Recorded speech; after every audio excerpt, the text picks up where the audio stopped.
Good morning guys, आप सबका आपके यूट्यूब चैनल नेट जीआरएफ ज्ञान में स्वागत है। I hope you all are doing well.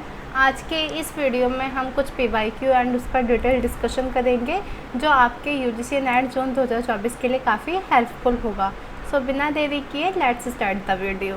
पहला क्वेश्चन है, who among the flowing said the concept of citizenship has gone out of fashion among political thinker, कि किस पॉलिटिकल थिंकर ने कहा है जो सिटीजनशिप का कॉन्सेप्ट है वो आउट ऑफ फैशन हो गया है। फर्स्ट ऑप्शन है आपका Vogel and modern, second option है वैन गुनस्ट्रेन, थर्ड ऑप्शन है आपका हेबरमास, फोर्थ ऑप्शन है आपका गैल्स्टन। इन चारों थिंकर में से किसने कहा है सिटीजनशिप का जो कॉन्सेप्ट है वो आउट ऑफ फैशन हो गया है। सो इस क्वेश्चन का जो आंसर है, ये क्वेश्चन आपका 15 जून 2023 का है एंड जो इसका आंसर है वो आपका है सेकंड बी, वैन गुनस्ट्रेन। गुनस्ट्रेन कहते हैं जो सिटीजनशिप का कॉन्सेप्ट है वो आज के मॉडर्नाइजेशन में आउट ऑफ फैशन हो गया है। सो ये किस बुक में कहा है एंड क्या बोला है, किस रीज़न की वजह से, वो सब चीज़ हम देख लेते हैं। सो जो वैन गुनस्ट्रेन है, इनकी बुक है द क्वेस्ट फॉर सिटीजनशिप, जिसमें इन्होंने बोला है कि सिटीजनशिप का वो आउट ऑफ फैशन हो गया है। इन्होंने कहा है जो the concept of citizenship has gone out of fashion among political thinker. ये 1970s की बात है। वो कहते हैं कि इस टाइम पे काफ़ी सारे सिनारियोज ऐसे थे जिसकी वजह से सिटीजनशिप का कॉन्सेप्ट फेड आउट हो गया है। ओके, तो जिसमें वो काफ़ी सारे रीज़न्स देते हैं। पहला रीज़न वो देते हैं ग्लोबलाइजेशन। वो कहते हैं कि जैसे जैसे वर्ल्ड एक दूसरे से इंटरकनेक्ट हो गया है वैसे वैसे जो स्टेट की जियोग्राफिकल लोकेशन है वो इररेलेवेंट होती जा रही है, सब एक दूसरे से इंटरकनेक्टेड हो गए। तो कहते हैं जो स्टेट का कॉन्सेप्ट है सिटीजनशिप का वो भी अब वैसा नहीं रहा है, लोग अब एक दूसरे से कनेक्ट कर रहे हैं, सो इसलिए अब सिटीजनशिप का कॉन्सेप्ट इतना वैलिड नहीं रहा है। सेकंड रीज़न वो देते हैं इंडिविजुअलिज्म वर्सेस कम्युनिटेरियनिज्म, कि अब जो टाइम आ गया है उसमें डिबेट्स चलती है कि हमें इंडिविजुअल राइट्स पे ज़्यादा फोकस करना है, कम्युनल रिस्पॉन्सिबिलिटीज़ पे, एंड इन दोनों को हम बैलेंस कैसे करें। जबकि कुछ थिंकर है जो इंडिविजुअल राइट्स पे ज़्यादा फोकस करते हैं, ज़्यादा इम्पोर्टेंस देते हैं, जो कहते हैं कि इंडिविजुअल राइट्स एंड लोग अपने बारे में इतना सोचने लगे, अपने तक सीमित हो गए हैं, तो इंडिविजुअलिज्म अब ज़्यादा दिखता है,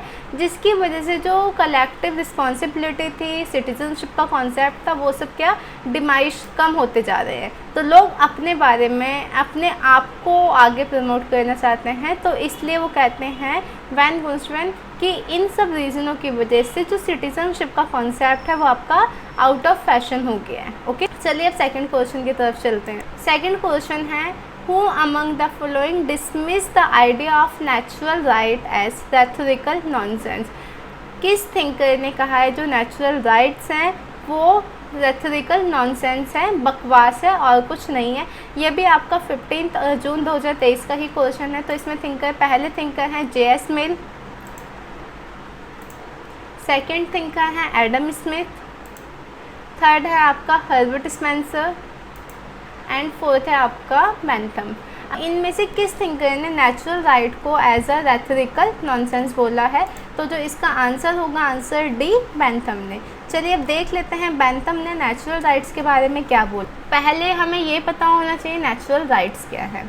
ओके, तो नेचुरल राइट्स वो राइट्स हैं जो ह्यूमन बीइंग होने के नाते ही उसको मिले होते हैं, ये यूनिवर्सल होते हैं एंड इनअलाइंगेबल, मतलब खुद से जुदा नहीं हो सकते। जन्म से लेके मृत्यु तक जो राइट दिए होते हैं पैदा होते के साथ ही, वो आपके क्या हो जाते हैं, नेचुरल राइट्स होते हैं। ओके, ये जो नेचुरल राइट्स का आइडिया है ये आपका वेस्टर्न फिलोसफी से आया है, जो ग्रीक एंड रोमन थॉट में देखने को मिलता है। नेचुरल राइट्स की जो सबसे पहले बात की थी वो जॉन लॉक ने की थी अपनी book two treatises of government, जो पब्लिश हुई थी 1689 में, जिसमें सबसे पहले एंड नेचुरल राइट्स का जो फादर कहा जा सकता है वो जॉन लॉक को बोला जाता है, जिन्होंने 3 नेचुरल राइट की बात की थी कि हर इंडिविजुअल के पास, चाहे वो कैसा भी हो, 3 राइट्स होते हैं, लाइफ, लिबर्टी, प्रॉपर्टी। ओके, सो ये है नेचुरल राइट। इस पर बेंथम ने क्या कहा है वो देख लेते हैं। लॉक ने जो राइट्स दिए उनके बारे में कहते हैं कि जब स्टेट ऑफ नेचर था, जब कोई लॉ नहीं था, लीगल सिस्टम नहीं था, कह सकते हैं कि कुछ राइट्स लोगों के पास थे लेकिन वो कहते हैं कि ये ओनली इल्यूज़न था, भ्रम था और कुछ नहीं था। वो कहते हैं बिना गवर्निंग अथॉरिटी के कोई भी राइट का बेस नहीं हो सकता है, बिना लीगल सिस्टम के, बिना गवर्नमेंट के राइट्स नहीं रहते हैं। उसको हम एक एग्जांपल के थ्रू समझते हैं। कहते हैं ये उनका स्टेटमेंट है, the absence of government mean the absence of right. अगर गवर्नमेंट नहीं है तो वहाँ पे राइट भी नहीं होंगे। एक एग्जांपल के थ्रू समझ लेते हैं। रेगिस्तान, कुछ लोग आते हैं वहाँ पे रहना स्टार्ट कर देते हैं एंड वहाँ पे इस जगह पे कोई भी गवर्नमेंट नहीं होता है, कोई भी लीगल सिस्टम नहीं होता है। लोग आते हैं, अपना रहते हैं, जो उन्हें अच्छा लगता है वो करते हैं। लेकिन सडनली कुछ लोगों के बीच में आर्ग्यूमेंट हो जाती है। तो बेंथम कहते हैं कि जब अगर किसी चीज़ के ऊपर आर्ग्यूमेंट होगी तो ये डिसाइड कौन करेगा कि कौन सही है, किसकी लिबर्टी हार्म हो रही है एंड किसकी लिबर्टी हार्म नहीं हो रही। दोनों ही कहेंगे ये मेरी लिबर्टी है, मैं ये कर सकता हूँ। दूसरा भी कहेगा हाँ ये मेरी लिबर्टी, मैं कर सकता हूँ। For example, A person B person के घर में जाके चोरी करता है एंड कहता है कि मेरे पास खाने के लिए कुछ भी नहीं है एंड राइट टू लाइफ मेरा नेचुरल राइट है, उसके लिए मैं आपके घर से चोरी कर रहा हूँ। चोरी करता है तो अकॉर्डिंग टू लॉ वो सही है, क्योंकि उसका राइट टू लाइफ एक नेचुरल राइट है। वहीं सेकंड, क्योंकि भाई उसकी प्रॉपर्टी है बी की, तो अगर बी पर्सन भी ये कह सकता है कि ये भी मेरा नेचुरल राइट है कि राइट टू प्रॉपर्टी मेरा अधिकार है।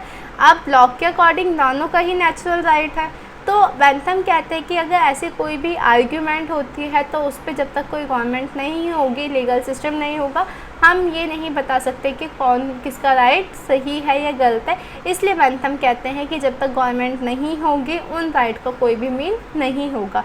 उनका मीन तभी होगा जब वहाँ पे गवर्नमेंट। अब क्वेश्चन नंबर 3 देख लेते हैं। The term war of manoeuvre and war of position is associated with, ये किसने दिया है? ऑप्शन है आपका फ्रांत्स फैनन, सेकंड ऑप्शन है आपका मेओ जेडोंग, थर्ड है आपका ग्राम्सी एंड फोर्थ है आपका मार्क्स। इनमें से किसने ये दिया है? सो इसका आंसर सी होगा, ग्राम्सी। ग्राम्सी ने अपनी बुक में ये दोनों टर्म को काफ़ी डिटेल में डिस्कस किया है। सो अब हम the term war of manoeuvre and war of position किससे एसोसिएट करते हैं?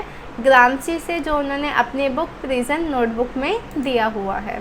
ओके, अब देखिए ये होता क्या है, वॉर ऑफ मैन्यूवर क्या है एंड वॉर ऑफ पोजीशन क्या है। जब ग्राम्सी ने स्टडी की तो वो कहते हैं कि मार्क्स ने इतनी अच्छी थियरी दी है लेकिन वो रियल लाइफ में एप्लीकेबल नहीं हो पाई, तो उसका क्या रीज़न है। तो वो आगे अपनी स्टडी करते हैं एंड वो सुपर स्ट्रक्चर में 2 चीज़ों को डिवाइड करते हैं जो बेस को गवर्न करती है। पहला वो कहते हैं political society. Political society and civil society 2 होती हैं। पॉलिटिकल सोसाइटी में रूल होता है फोर्स के थ्रू, लाइक गवर्नमेंट आ गई, मिलिट्री आ गई, पुलिस आ गई।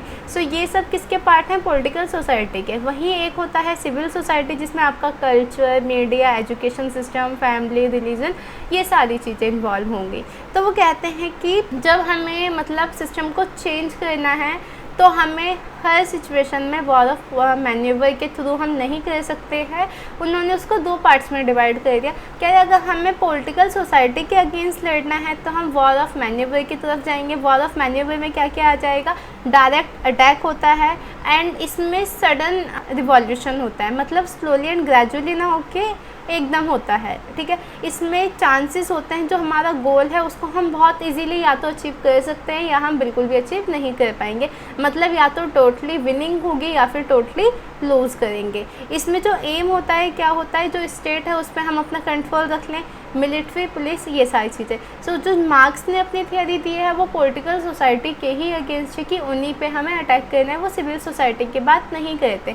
वहीं ग्राम्सी इसमें अपना एक सिविल सोसाइटी का एलिमेंट भी ऐड करते हैं। कहते हैं कि जो कुछ भी हम करते हैं या फिर जो गवर्नमेंट है वो हम पे डायरेक्टली अब रूल नहीं करती, वो क्या करती है, इनडायरेक्टली वो सिविल सोसाइटी को अपने कंट्रोल में ले आती है। वो सिस्टम को ऐसा बना देती है कि हाँ ये सही है, ये गलत है।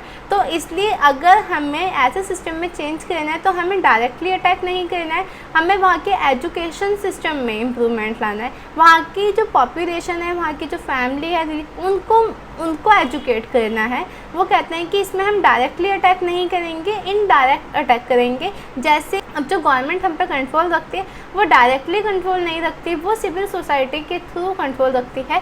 सिमिलरली अगर हमें इस सोसाइटी को चेंज करना है तो हमें वॉर ऑफ पोजीशन लेनी होगी, जिसमें जो स्ट्रगल होगा वो लॉन्ग होगा, इनडायरेक्ट होगा, एंड इसमें जो हमारा एम होगा किसको कंट्रोल करना होगा, सिविल सोसाइटी को, कल्चरल आइडियोलॉजिकल स्ट्रगल के थ्रू। तो वो लॉन्ग टर्म में है, लेकिन जो ज़्यादा इफेक्टिव वो बताते हैं, वो कहते हैं war of position much effective than war of manoeuvre. अब फोर्थ क्वेश्चन देख लेते हैं। Who among the following holds the view that the globalisation is transformationalism. ये भी आपका 15 जून 2023 फर्स्ट शिफ्ट का क्वेश्चन है। सो इसमें जो पहले थिंकर आ जाते हैं CH dot, David Held, Stephen Gill, HDS ग्रीनबे। देखिए एक चीज़ और ध्यान रखिएगा, जब भी आप पेपर को सॉल्व करते हैं काफ़ी सारे क्वेश्चन ऐसे होते हैं कि वो नहीं समझ आते, कभी कभी ऐसा होता है कि आंसर समझ नहीं आता। लाइक आपने बहुत ही कम लोग होंगे जिनने CH डॉट का नाम सुना होगा, स्टीफन गिल और डेविड हेल का नाम तो काफ़ी सुना होगा, HDS ग्रीनबे इनका नाम बहुत ही कम सुना होगा। एंड डेविड हेल जितना आपने सुना होगा उस ग्लोबल सिस्टम की बात करते हैं, तो समवेयर ग्लोबलाइजेशन उनसे कनेक्ट कर सकता है। देखिए इस तरीके से भी आपको आंसर सॉल्व करने हैं। ओके, सो इसका जो आंसर है B है, डेविड हेल। अब इन्होंने ग्लोबलाइजेशन पे मेनली 3 थियरीज़ हैं, वो क्या क्या है एंड डेविड हेल्ड उसमें क्या कहते हैं, अब हम वो देख लेते हैं। उनकी बुक है global transformation, politics, economics and culture. अब हम आगे देख लेते हैं।